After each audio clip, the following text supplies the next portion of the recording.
ஓடணும். எங்க ஓடணும்? மலைக்கு ஓடணும். சமபூமியில நின்றாத மலைக்கு ஓடணும். இப்படி கர்த்தர் சொன்னா நீங்களும் நானும் மலைக்கு ஓடுறது ஈஸியா இல்லையா? சொன்னவர் பலன் தருவார்.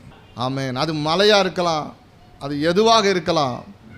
என்னை அழைத்த கர்த்தர், அது மலை என்பதை பார்க்க வேண்டிய அவசியம் இல்லை. ஐயோ மலை மேலே போகணுமா?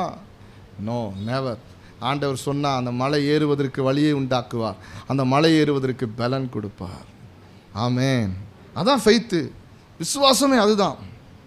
சில நேரங்களில் ஆண்டவர் நமக்கு கொடுக்கிற அந்த டாஸ்க் டஃப்பாக இருக்கலாம். மலைக்கு போ, ஆனால் அது எதுவுமே பொருளற்றதாக இருக்காது. அது எல்லாத்துக்கும் ஏதோ ஒரு நன்மை இருக்குன்ற அர்த்தம். லோத்துவை பார்த்து சொன்னார், நீ மலைக்கு ஓடி போகணும். அவன் என்ன செஞ்சுருக்கணும்? சரி ஆண்டவரை, நான் ஓடுறேன் ஆண்டவரை, நீ ஓடி இருந்திருக்கணும்.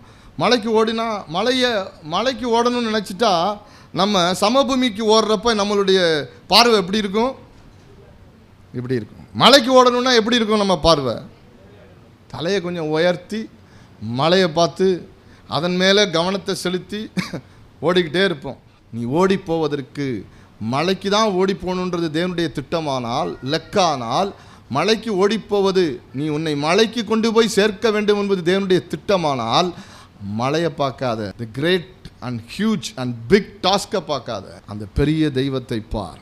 அவராலே உனக்கு பலன் கொடுத்து அந்த மலையின் மேலே நீ போவதற்கான சகல கிருபைகளையும் பலனையும் ஒத்தாசையும் உனக்கு கொடுக்கிறதற்கு ஒரு வல்லமையுள்ள கர்த்தர்.